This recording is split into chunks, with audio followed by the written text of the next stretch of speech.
O programa a seguir tem classificação indicativa livre.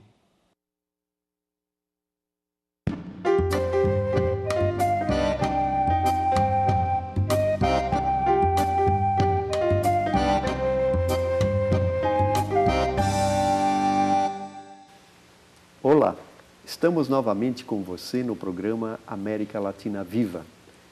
O programa América Latina Viva é um programa de entrevistas da Casa Latino-Americana em parceria com a TV da Universidade Federal do Paraná. No dia de hoje, nós estaremos abordando a questão dos diálogos, entre literatura e migração. Para abordar esse tema bastante interessante e polêmico, nós temos aqui nossa convidada especial, uma escritora, professora cubana, Aimée González Bolanhos, que atualmente atua na URGS, na Universidade Federal do Rio Grande, tratando de temas de pesquisa sobre literatura e língua espanhola. Aimée, é uma satisfação recebê-la no programa América Latina Viva. Você que tem uma experiência interessante de formação em Cuba mesmo, você fez o doutorado em estudos filosóficos em Rostock, na Alemanha, já com uma visão bastante abrangente das questões culturais, filosóficas e sociais, já desde a sua formação. Depois você atuou também na Universidade Cubana, onde você fez seus estudos, suas pesquisas em literatura. Na sequência, nós vamos abordar a sua produção, mas inicialmente eu gostaria de ouvi-la a respeito justamente dessa sua formação, dessa sua experiência em relação a temas culturais e literários, desde então a sua inserção, o seu nascimento em Cienfuegos, Sim. Passando por diversas experiências. Eu gostaria de ouvi-la a respeito. Bom, minha formação foi anos 60, eu sou anos 60. Certo. Aí foi acordar para tanta coisa, revolucionar, transformar, e sendo cubana, a experiência da Revolução Cubana foi profundamente marcante para mim.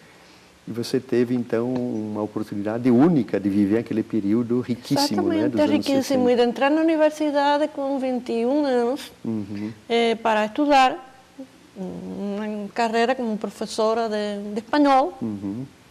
E, na verdade, no segundo ano, virar professora, porque eram anos assim de uma mobilidade cultural e política, de transformações muito profundas, de tal maneira que no segundo ano de meu curso de professora de espanhol, já eu era professora e um pouquinho depois chefe de um departamento que incluía historiadores, historiadoras da arte, linguistas e literatos. Era uma faculdade. Certo. Então foi uma experiência muito séria, muito rica, muito intensa e muito transformadora. Como é que foi acontecendo a sua aproximação com temas literários? Porque você também começou posteriormente a colaborar com revistas literárias importantes, não apenas cubanas, mas latino-americanas, espanholas e até alemã, o Latin America, Também, que é uma revista importante, E eu fui editora da revista Islas, Islas, que era uma revista de muita tradição, porque tinha sido fundada por Samuel Feijó, que era um poeta, escritor, narrador, pesquisador, etnólogo, muito reconhecido. Mas ele brigou, ele era uma personalidade muito forte, muito original, brigou com um reitor que não era muito da literatura nem das artes. Sim. E foi uma briga monumental, e no meio dessa briga que Feijó abandonou a revista Islas, eu fui chamada com muita pouca experiência, ou melhor, com nenhuma experiência, para ser a diretora dessa revista Islas, da qual eu me sinto muito orgulhosa, Certo. e que dirigi até vir para o Brasil no ano 97. Então, entre o ano 68 e 97, fui a editora, a diretora da revista Islas, que foi uma revista, existe ainda a revista, eu participo do conselho dela, e foi uma revista de divulgação das ciências sociais, tanto filosófica, como histórica, como literária, como linguística, assim como um perfil amplo. Certo. E Cuba, a gente sabe que é uma terra muito fértil, tanto em termos literários como em termos musicais, né? Ah, E você inclusive, né, foi se dedicar a estudar a obra de um grande poeta, né, que é o Félix Peter Rodrigues, né? mesmo. Que ele acabou se tornando um poeta sobre o qual você se especializou, né? Claro que nós temos, além dele, outros grandes poetas, como o Nicolas Guilhem, por exemplo, né? Exatamente. E certamente ele é da geração do Guilhem, né? Exatamente. E eu gostaria que você... Regino Pedroso, foram poetas assim muito marcantes no processo literário cubano. Com aquele grupo do Alejo Carpentier, E certamente. Alejo Carpentier, que também eu tenho me dedicado bastante à obra de Alejo Carpentier. Embora o Alejo fosse mais romancista, né? Claro. Era narrador, fundamentalmente. Narrador, né? E ensaísta. Ensaísta, né? Félix era poeta e narrador e também ensaísta. Ensaísta. Mas foram amigos, assim, se conheciam, participavam do espírito da época, que foi muito rico. Porque foram os anos em que Paris era uma festa. Certo. Eles estavam em Paris todos, estava Vallejo, estava Neruda. Será que ele não encontrou Hemingway por lá também? Também. Deve ter passado, porque foi uma presença muito forte. E devem ter se reencontrado em Cuba, certamente. Nunca falamos sobre isso. Não? Nunca falamos sobre isso, realmente. Mas minha atração por Félix foi, de certa maneira, tem a ver com o tema nosso hoje, migração. Migração. Então. Porque Félix era filho de galega e asturiano. Certo. E foi um escritor que saiu de Cuba quando conseguiu juntar um dinheirinho. A passagem mais barata era México, foi para México. Depois conseguiu juntar outra grana e foi para Paris, precisamente. E aí ele viveu muito intensamente os anos do surrealismo. E essa influência foi Então, marcante. essa influência foi marcante. E para mim era deslumbrante um poeta cubano, cosmopolita, que tinha vivido essa experiência tão intensa do surrealismo, porque minha profissão original era professora de literatura mundial, universal. Então, trabalhava com surrealismo, com a contemporaneidade, e Félix era uma coisa fabulosa. Nesse sentido, com esse trânsito entre Espanha, Cuba e Europa, Paris. E depois também um trânsito latino-americano, anos de vida em Buenos Aires, em Venezuela. Interessante, né? Nós no México. Entrevistamos uma colega sua que está no mesmo evento que está ocorrendo, né, sobre as jornadas literárias latino-americanas, né, que também foi muito influenciada, a escritora Maria Rosa Lojo, né, que também foi muito influenciada para suas raízes galegas, né. E Cuba também tem... Claro, temos uma migração galega forte, né? Tem, muito grande, e também da Canária. Eu, anos atrás, li um livro, se não me engano, do Miguel Barnett. Claro, gallego. Fantástico aquele livro, né? É um livro, sim, e... realmente, que recupera essa origem. Certo. Muitos de nós tínhamos família, ou amigos, ou família, muito perto de nós, galegas, de tal maneira que nesse convívio foi se formando também nossa cultura. E certamente esse tema da migração, ele está também presente na sua produção, né? Totalmente. E na sua vida também, né? Afinal, na minha vida também. Você é uma migrante, né? Sou. Você está no Brasil há uns 15 anos, né? Que experiências você nos diria sobre a sua própria experiência? Que relatos você nos traria para pensar essa condição? Na verdade, primeiro foram 13 anos de convivência alemã, porque eu fiz o doutorado lá. Em Rostock, né? Com Adalberto de Sá, que foi meu mestre, e que sempre rindo tributo a ele, porque foi meu iniciador em todo este mundo latino-americanista. Ele era filósofo, também dedicado à literatura, nessa interface entre história, filosofia, literatura, ficção. E ele me abriu as portas latino-americanas porque minha experiência na ilha era um tanto restrita em relação à América Latina. Então, minha entrada, como aconteceu com Mariátegui, enfim, não me estou comparando, mas para muitos latino-americanos, a descoberta de América Latina passa pela Europa.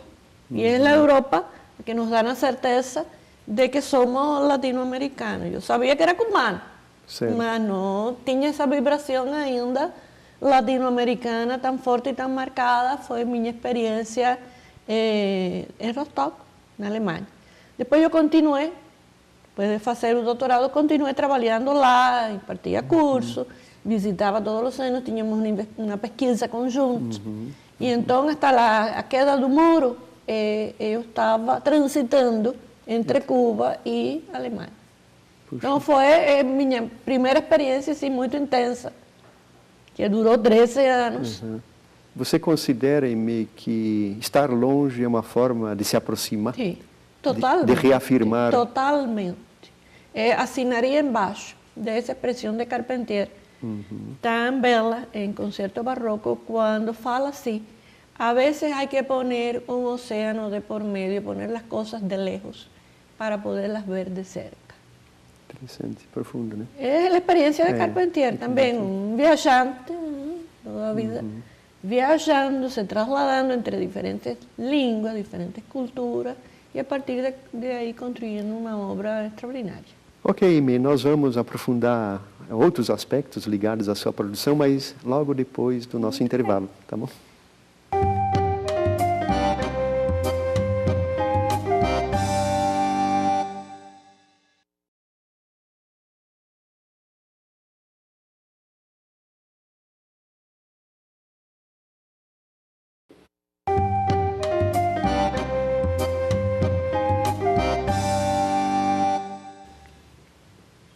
Estamos retornando com o programa América Latina Viva.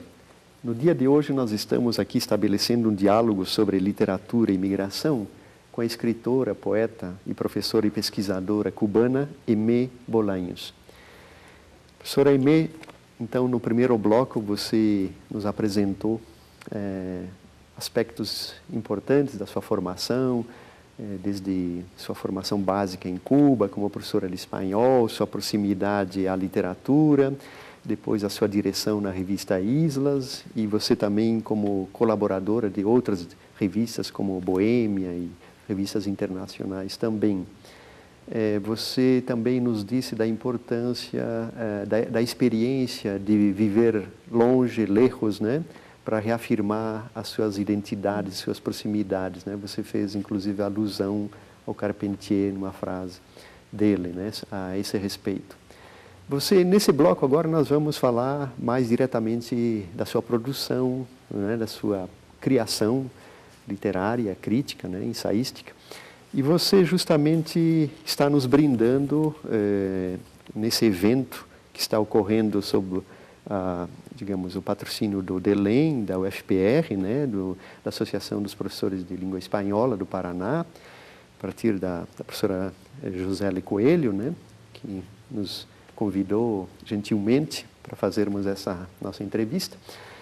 Você está apresentando uma palestra que se chama Autoficção, uma experiência criativa. Eu gostaria que você nos falasse, afinal, do que se trata dessa autoficção, né? E como experiência criativa. Bom, realmente ficamos no episódio alemão. Agora poderíamos falar de a nova vida, a outra vida brasileira. Certo. E eu acho que tem um poema que tem 3 linhas, só, de Juana Rosa Pita, em que fala assim: em um país se nasce e em outro se renasce. Nos cria um fulgor sem fronteiras. Eu não nasci em Brasil. E não só renasci em Brasil, sino que nasci como escritora de ficção em Brasil. Bom, chegando aqui, me vinculei ao programa de pós-graduação na minha universidade amada, Universidade Federal de Rio Grande, FURG, e aí consegui publicar os primeiros livros que já eu tinha escrito, grande parte deles em Cuba, mas que não tinha possibilidades de publicação. Se abriram essas possibilidades de publicação, livros sobre Carpentier, sobre narrativa e um primeiro livro de poema.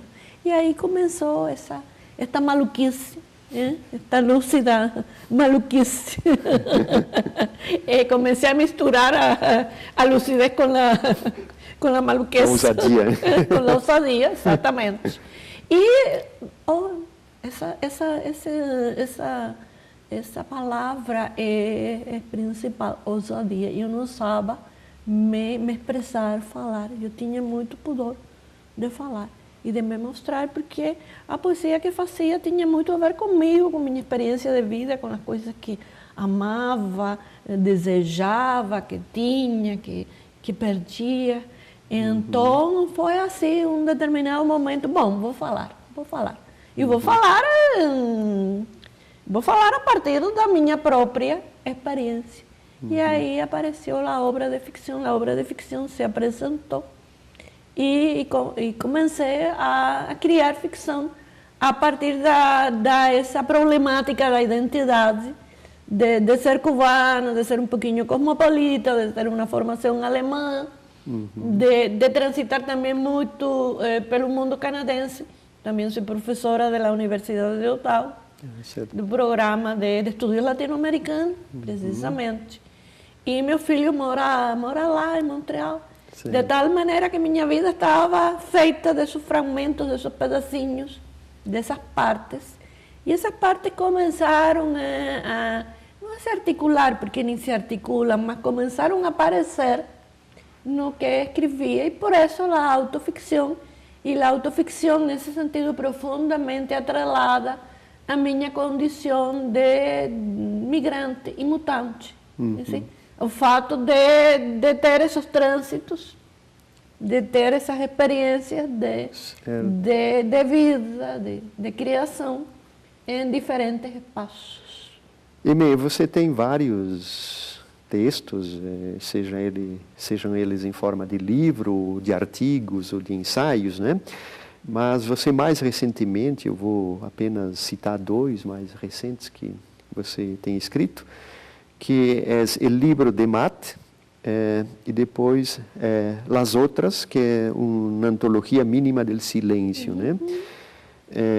Eu gostaria que você falasse um pouco do conteúdo desses livros, o que levou você a produzi-los com, né, essa ideia também de silêncio, provavelmente a ideia de gênero, né? Como mulher, você... Como mulher.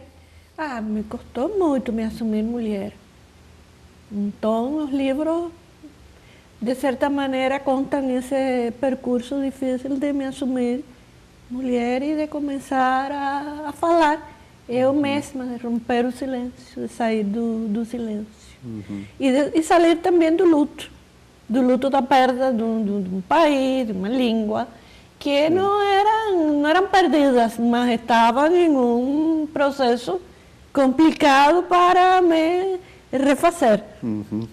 Então, o livro de Matt é um livro assim, com um pouquinho de dor, é um livro das coisas que foram ficando no passado e longe.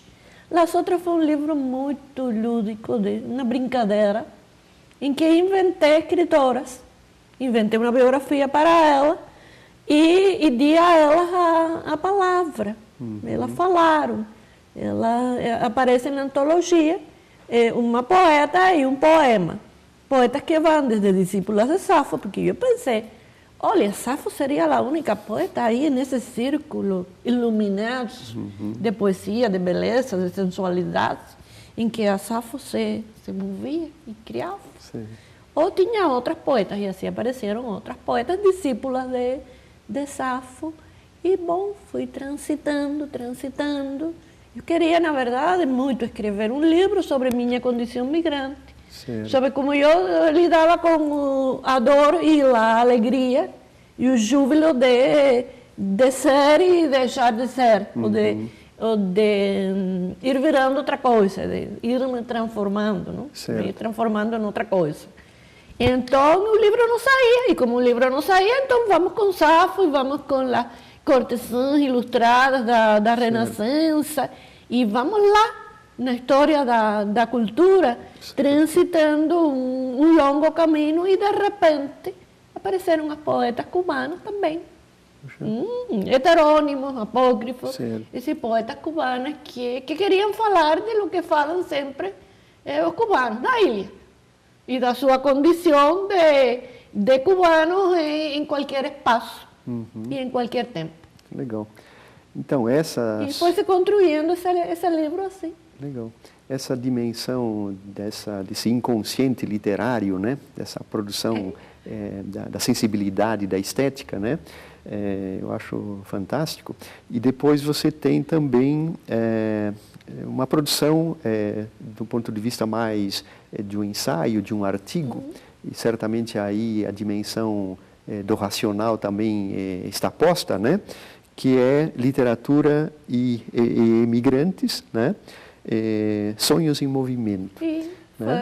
foi um projeto da Universidade Federal de Belo Horizonte. Mas também saiu um livro que foi resultado de um pós-doutorado sobre poetas cubanas da diáspora, porque aí, com essa experiência que eu estava vivendo, eu comecei a me comunicar com poetas cubanas que estavam na Áustria, na Espanha, nos Estados Unidos, muitas, em diversas partes, no México, em diversas partes do mundo. E a partir desse diálogo, eu construí um livro pensando essa condição diaspórica, como se expressa, como se manifesta na poesia, e conversando com essas poetas também, e perguntando para elas o que eu também estava me perguntando, ou procurando. Isso é muito interessante porque quando a gente olha hoje para as condições atuais do mundo, naquilo que é considerado como globalização ou pós-modernidade, nós vemos, num certo sentido, uma dimensão muito complexa de como nós vivenciamos isso do ponto de vista cultural. Mas eu vejo que, desde a sua perspectiva e desde aquilo que você menciona como uma diáspora, também nós podemos entender como uma criação. Né? Em geral, a gente quando fala em cultura... Né? Criação e recriação contínua. A gente fala em cultura só como consumo, mas não. Não, é produção, fundamentalmente, na produção, na qual nós fazemos e essa produção também nos faz. Perfeito. E nos transforma profundamente. Uma relação bem dialética. Bem dialética, dupla mão. Dupla mão. Emê, eu gostaria então, para nós fecharmos o nosso programa, que você fizesse uma reflexão sobre o significado de Cuba para você hoje. A partir não só das suas experiências, mas como é que você imagina Cuba hoje e amanhã, né? Não só para vocês cubanos, mas para todos nós. Como é que você percebe esse teu país maravilhoso? Bom, é uma pergunta muito difícil. Então, eu diria que Cuba é aqui e agora. Cuba está aqui comigo e vai na minha memória enquanto faço. Mas também Cuba tem sido uma ilha que se abre. Eu imagino Cuba sempre como uma ilha infinita, que foi o que os índios falaram para Colombo.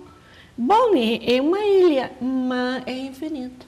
Esse paradoxo, esse oxímoron da ilha infinita, assim eu imagino a Cuba se recriando, se refazendo, entrando no futuro e num processo criativo infinito, sem final.